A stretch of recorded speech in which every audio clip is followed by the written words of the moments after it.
Good morning everyone. आज हम आपको टेंस पढ़ाएंगे क्योंकि स्टूडेंट्स की डिमांड आ रही है टेंस के लिए। सर टेंस की एक वीडियो बना के डालिए। देखते हैं टेंस का टॉपिक।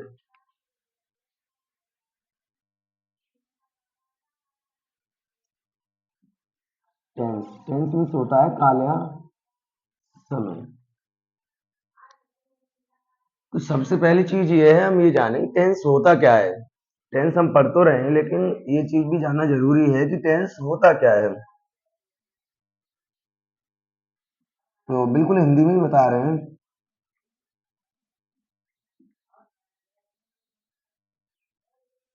क्रिया का वह रूप जो किसी कार्य या घटना के होने के समय का बोध कराता है,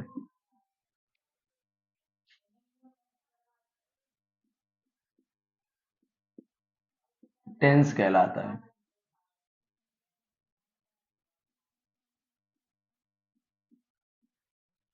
यानी कि क्रिया का वह रूप, ऐसी वर्ब जिसके जिससे हमें कोई भी हम काम करते हैं या कोई भी घटना होती है उसके समय का बोध होता है, तो हम उसे टेंस कहते हैं कि कौन से समय में ये काम हुआ है, घटना हुई है।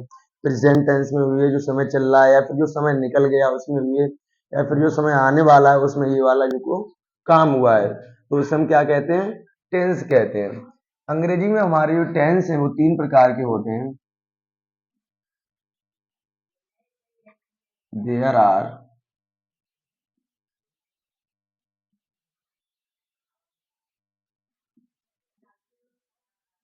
3 टाइप्स ऑफ टेंस।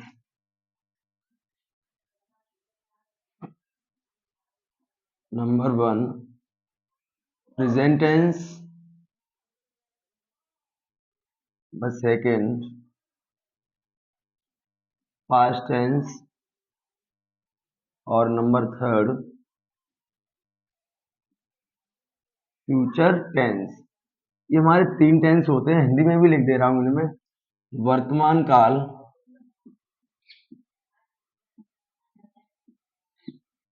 भूतकाल, और तीसरा हमारा भविष्यत काल। ठीक है, ये हमारे 3 टेंस होते हैं। और इंग्लिश में इन जो 3 हमारे टेंसेस होते हैं, इन तीनों टेंसेस के 4-4 पार्ट होते हैं। कितने? 4-4 पार्ट होते हैं। ठीक है, तो यहां भी मैं लिख दे रहा हूं कौन कौन से 4 पार्ट होते हैं। Number 1 there are 4 parts of each tense.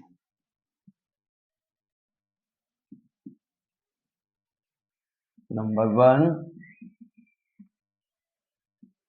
indefinite, number 2 continuous, number 3 perfect,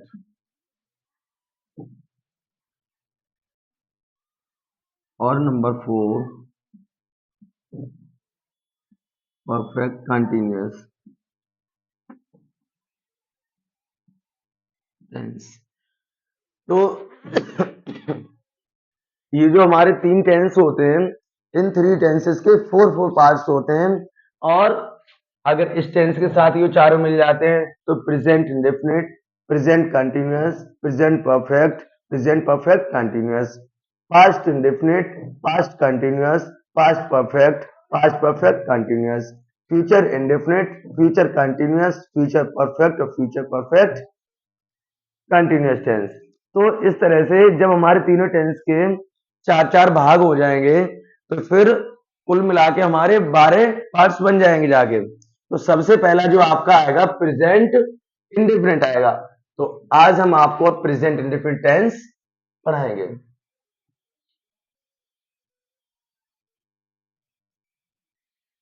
present indefinite tense, सभी बच्चे डालें प्रेजेंट इंडेफिनिट, प्रेजेंट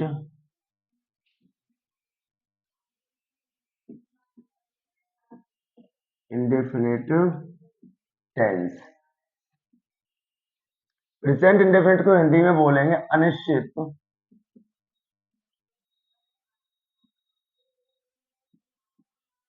वर्तमान काल, से बोलेंगे अनिश्चित वर्तमान काल।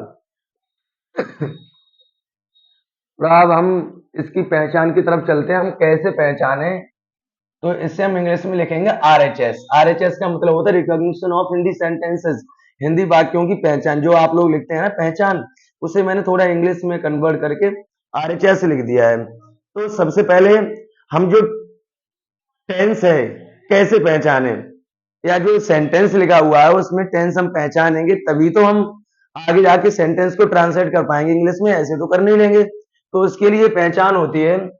अच्छा कोई बच्चा पहले मुझे ये बताओ, तो मैं से तुम करे हो जाओ, प्रेजेंट इंडेफिनिट क्या पहचान होती है? इस काल के वाक्यों के अंत में ताहती है, ठीक। आप बताइए, वाक्यों के अंत में ताहती है नहीं।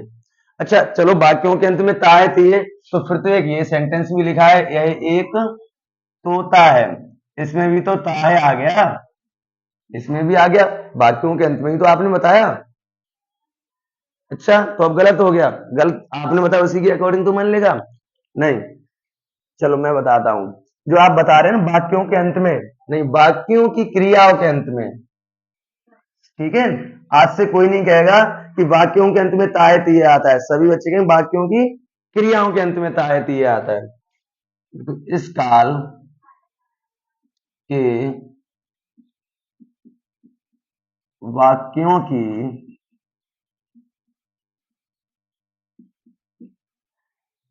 क्रियाओं के अंत में ता है, ती है, ते हैं, आदि आते हैं, तथा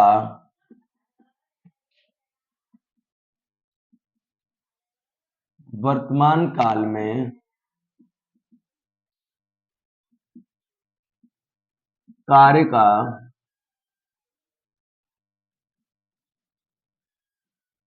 अनिश्चित होना पाया जाता है।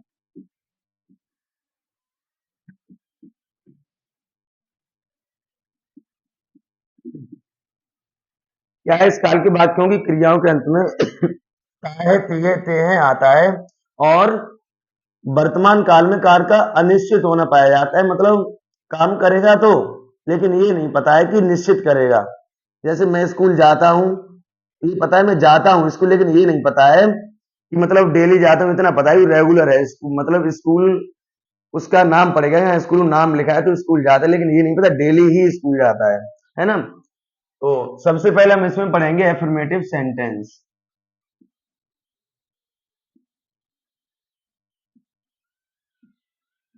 ये हमारा एसर्टिव सेंटेंस का एक पार्ट होता है। एफर्मेटिव एसर्टिव सेंटेंस दो प्रकार के होते हैं, एफर्मेटिव और निगेटिव। तो ये एफर्मेटिव है। तो आप बताइए इसका मैं रूल लिखा दूं या फिर ऐसे ही रूल लिखा दूं? चलो,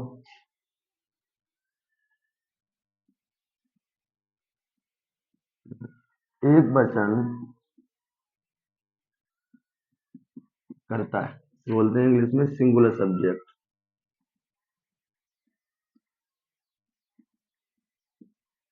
सिंगुलर सब्जेक्ट के साथ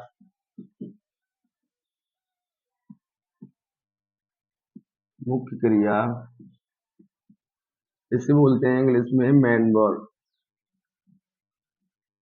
शॉर्ट में, या फिर इसे एम भी बोल देंगे, ठीक है। मेन वर्ब के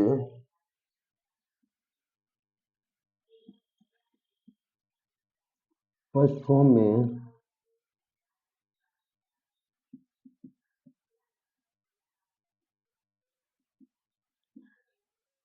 SAES लगाते तथा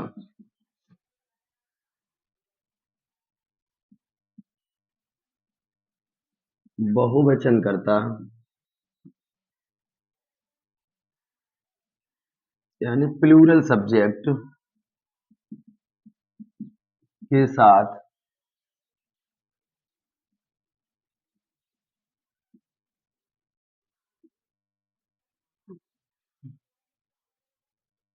मैन वर्ब की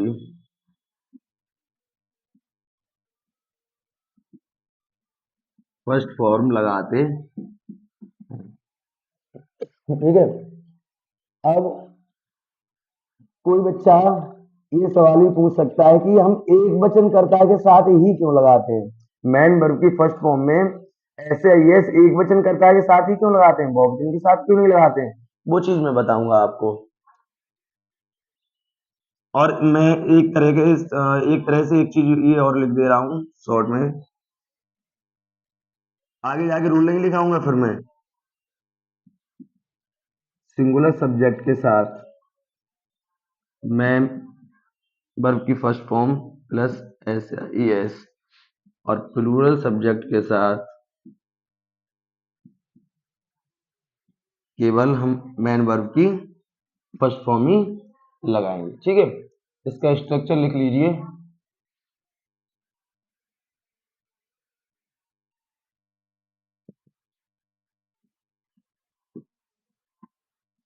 सब्जेक्ट प्लस मैन वर्ब की फर्स्ट फॉर्म, उसके बाद एस या E S according to subject, उसके बाद आईओ, फिर डीओ, फिर उसके बाद ओ डब्ल्यू। अच्छा, आईओ डीओ में आपको बताऊंगा क्या होता है। ठीक है, इसमें एक सेंटेंस अब लिख रहा हूं, वो है प्रतिदिन मुझे एक प्रश्न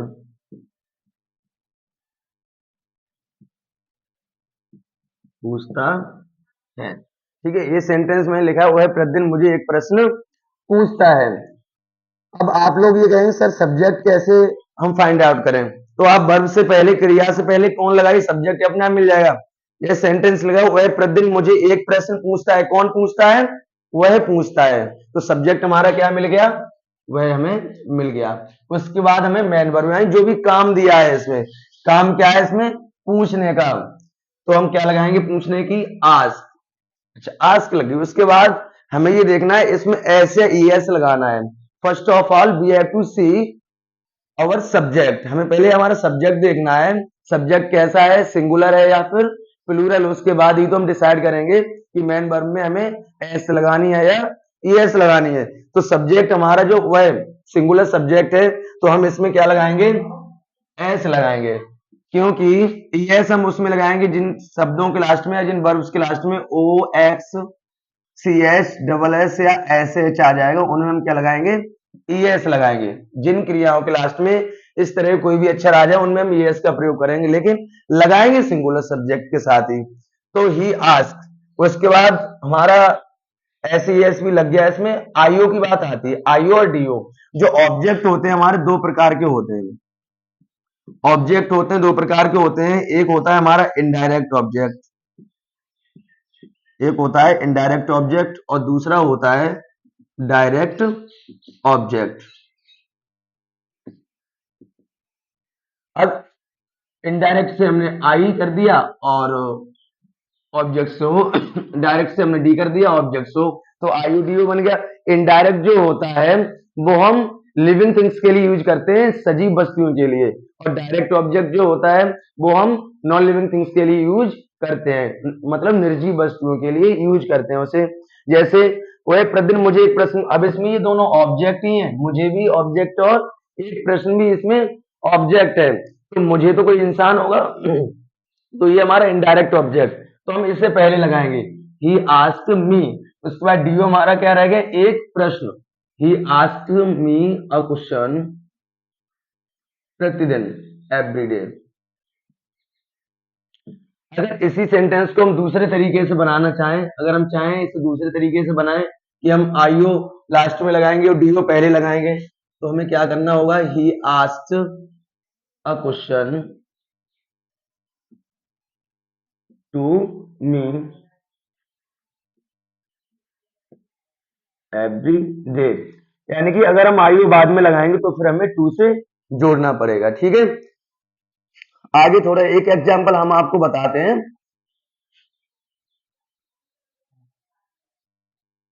प्लूरल वाला, इसमें सब्जेक्ट हमारा प्लूरल होता है।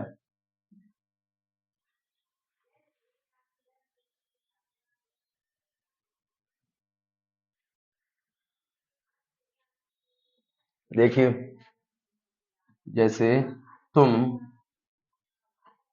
हमें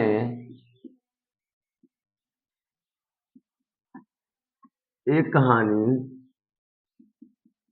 सुनाते हो, लास्ट में क्या आ गया, ते हो। सबसे पहले आपका कोई भी सेंटेंस लिखा हुआ है, सबसे पहले आप देखोगे उसके लास्ट में क्या आता है, तो क्रिया के लास्ट में ते हो आ गया। कौन सुनाता है, तुम सुनाते हो, तो यू सुनाना या बताना की टेल होती है। अब इसमें ऐसे ही एस का प्रयोग नहीं करेंगे बिकॉज सब्जेक्ट इज प्लूरल, क्योंकि सब्जेक्ट हमारा बहुवचन है। यू टेल अस, आयु लगा दिया मैंने, a story, you tell us a story. ठीक है, ये चीज हमारे एफर्मेटिव सेंटेंस हो गए। उसके बाद हम थोड़ा एक सेंटेंस अच्छा आपको और दिखाते हैं। जैसे कभी कभी आप सेंटेंस बनाते हो तो इस तरह के सेंटेंस आ जाते हैं कि वह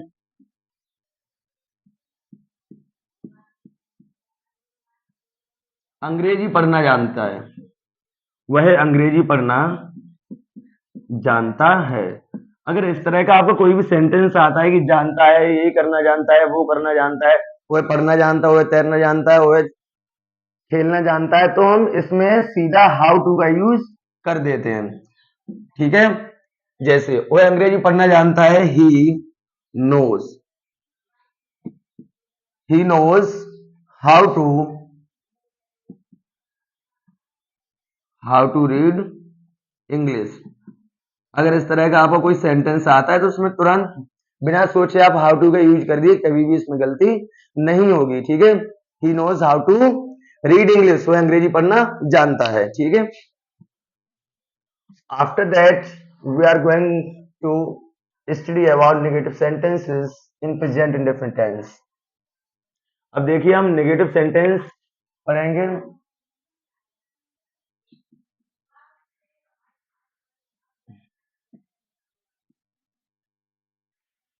तो इसमें देखिए, मैं इसमें रूल नहीं लिखा हूं क्योंकि बहुत टाइम लग जाएगा रूल के लिए, तो डायरेक्ट में लिख दे रहा हूं, सिंगुलर सब्जेक्ट के साथ जब नेगेटिव सेंटेंस होगा तो हम हेल्पिंग वर्ब डज का प्रयोग करेंगे और प्लस उसमें हम नोट लगाएंगे। और प्लूरल जो हमारे सब्जेक्ट होंगे, प्लूरल सब्जेक्ट में हम क्या करेंगे, हेल्पिंग वर्ब डू का प्रयोग करेंगे, उसके बाद हम क्या लगा देंगे, नोट। जब हमने इसमें डू या डज लगा दी उसके बाद हम मेन वर्ब की ओनली फर्स्ट फॉर्म लगाएंगे, उसमें ऐसे ही एस का प्रयोग नहीं करेंगे, क्योंकि आपने देखो इसमें ऐसे एस वैसे भी नहीं हटती, देखिए डू के साथ ही ऐसे ही एस आगे डज। ठीक है, इसका भी स्ट्रक्चर आप लिख लीजिए।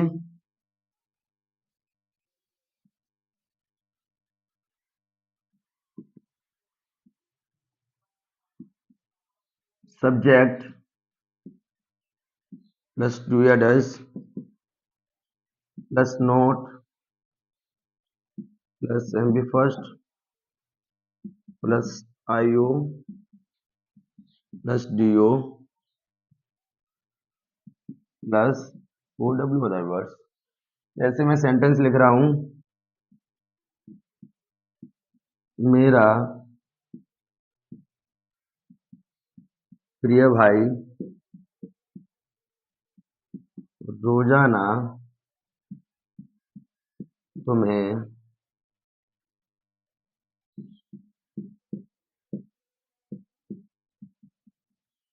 अपनी पुस्तक नहीं देता है, नेगेटिव है ये, अपनी पुस्तक नहीं देता है। सब्जेक्ट आपका चाहे बीच में छिपा हो सब्जेक्ट आपका चाहे लास्ट में छिपाओ, सब्जेक्ट आपका चाहे आगे लगाओ, कहीं भी लगाओ सब्जेक्ट आपका, लेकिन first of all you have to do a thing, एक काम आपको करना है कि मेन वर्ब से पहले कौन लगाइए। जैसे सेंटेंस है, मेरा प्रिय भाई रोजाना तुम्हें अपनी पुस्तक नहीं देता है, अपनी पुस्तक नहीं देता है, कौन नहीं देता है? मेरा प्रिय भाई, कौन लगाओ तुरंत आंसर आ जाएगा, मेरा प्रिय भाई, तो my dear brother, my dear brother does not give you, अपनी पुस्तक है हिज बुक डेली, ठीक है। My dear brother does not, ये मैन वर्ब लगा दी, आईओ लगा दिया, डीओ लगा दिया, उसके बाद हमारा अदर वर्ड्स में आ गया, ठीक है।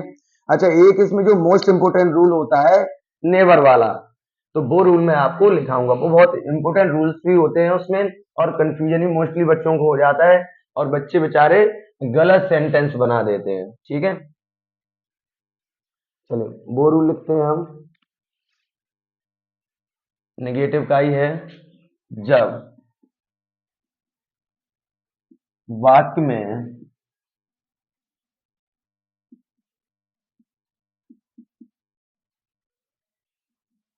जब वाक्य में कभी नहीं शब्द आए तो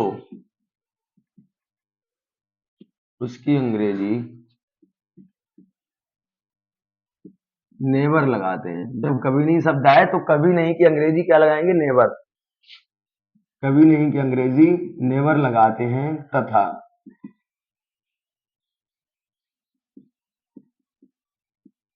एचपी का मतलब हेल्पिंग वर्ब डज या डू नहीं लगाते हैं, नहीं लगाते हैं, तथा वाक्य को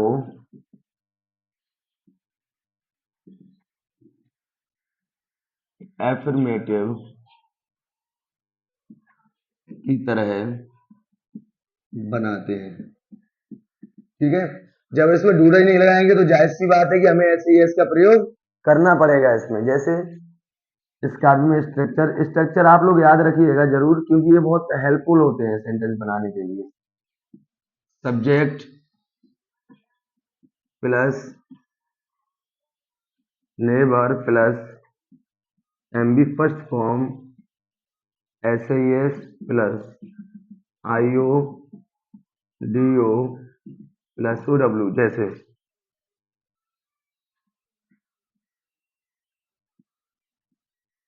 अध्यापक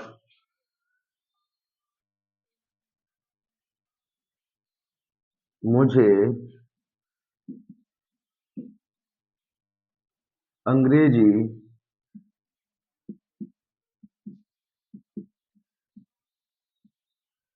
कभी नहीं पढ़ाते हैं। अध्यापक हमें ओ सॉरी, अध्यापक मुझे अंग्रेजी कभी नहीं पढ़ाते हैं, कौन नहीं पढ़ाते हैं? अध्यापक। लिखो द टीचर, कभी नहीं आ गया, सीधा नेवर लगा दीजिए, डू डज का प्रयोग नहीं करना है। द टीचर नेवर, उसके बाद मैन वर्ब की फर्स्ट फॉर्म क्या नहीं करते? पढ़ाते नहीं है। तो टीचर्स, आयु क्या है? Me English.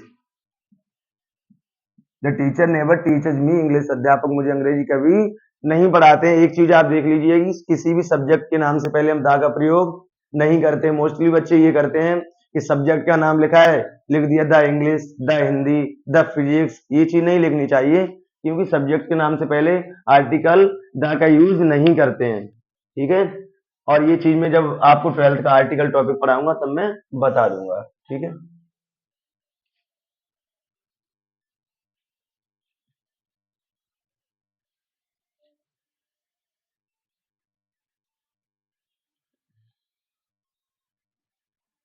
इतना ही रहने दें आज, क्यों? और नहीं पढ़ोगे? कल पढ़ा दें? चलो कल पढ़ा देंगे। चलो मैं ऐसा कर रहा हूँ, सेंटेंस लिख दे रहा हूँ, जो बच्चे ये सेंटेंस बना ले वो कमेंट में मुझे भेज दें, ठीक है। Translate into English. हम झूठ कभी नहीं बोलते हैं। मेरा मित्र तैरना नहीं जानता है। वह प्रतिदिन मुझे एक प्रश्न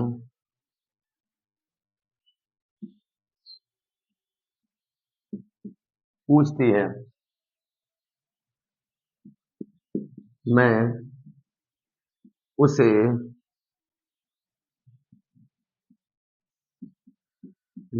प्रतिदिन सुबह को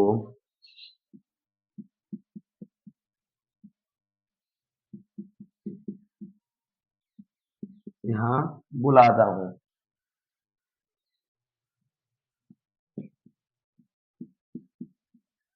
यह चपरासी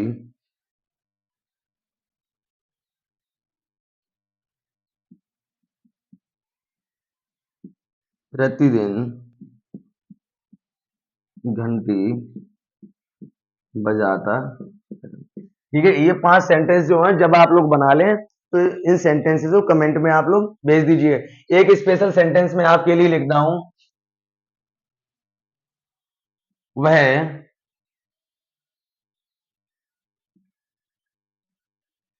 स्कूल जाता तो है।